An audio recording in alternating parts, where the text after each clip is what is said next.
Calculus 2 এর এটি হচ্ছে তৃতীয় ভিডিও। তো এই ভিডিওতে আমরা যে বিষয়টি নির্ণয় করব সেটা হচ্ছে চাপ দৈর্ঘ্য, অর্থাৎ একটি বৃত্তাকার হেলিক্স থেকে কিভাবে আমরা চাপ দৈর্ঘ্য নির্ণয় করব সেটি হচ্ছে আমাদের এই ভিডিওর মূল লক্ষ্য। তো প্রথমত আপনাদের আমি বলে দিই, এই চাপ দৈর্ঘ্যের যে ম্যাথগুলো রয়েছে, আসলে আমি এই অঙ্কটি আপনাদের কমন দিয়েছি কারণ এটি 2018 সালে এসেছে, কিন্তু এই প্রশ্নটি যে পরীক্ষাতে আসবে তা কিন্তু নিশ্চিত নয়। চাপ দৈর্ঘ্য সম্পর্কিত যে কোনো একটি প্রশ্ন আসতে পারে। তো আপনাদের সুবিধার জন্য চাপ দৈর্ঘ্যে আমি আরও একটি ভিডিও বানাবো, আপনারা শুধু নিয়মগুলো ফলো করবেন। তো প্রথমত এখানে আমরা দেখতে পাচ্ছি যে এখানে বলে দিয়েছে t=0 থেকে t=π পর্যন্ত আপনাকে চাপ দৈর্ঘ্য নির্ণয় করতে হবে।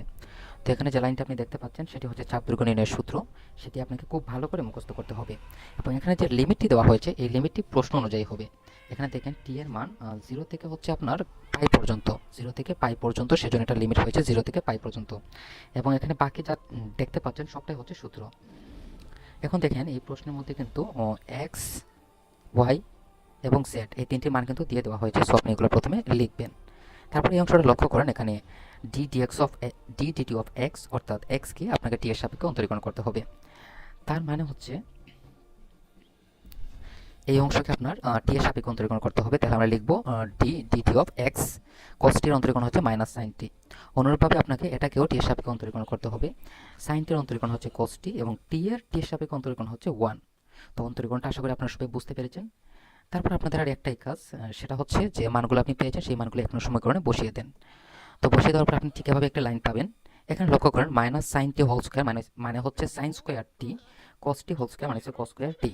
তো আমরা জানি sine square theta plus cos square theta সমান 1, তাহলে সাইন স্কোয়ার টি প্লাস কস স্কোয়ার টি সমান হবে আপনার 1।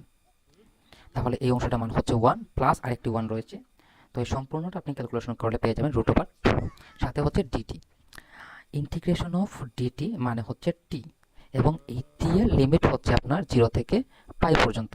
তো এখানে যদি আপনি টি এর জায়গায় পাই বসান তাহলে হবে পাই, 0 বসালে 0। তার মানে মোরাল অফ দ্য স্টোরি হচ্ছে এই সম্পূর্ণ অংশের মান হবে শুধু পাই।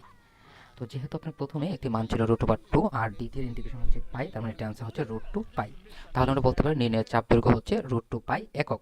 দৈর্ঘ্যের একক আপনাকে লিখতে হবে, যেহেতু এখানে মিটার সেন্টিমিটার কোনো কিছু দেওয়া নেই, যার জন্য আনসার হবে একক। ধন্যবাদ।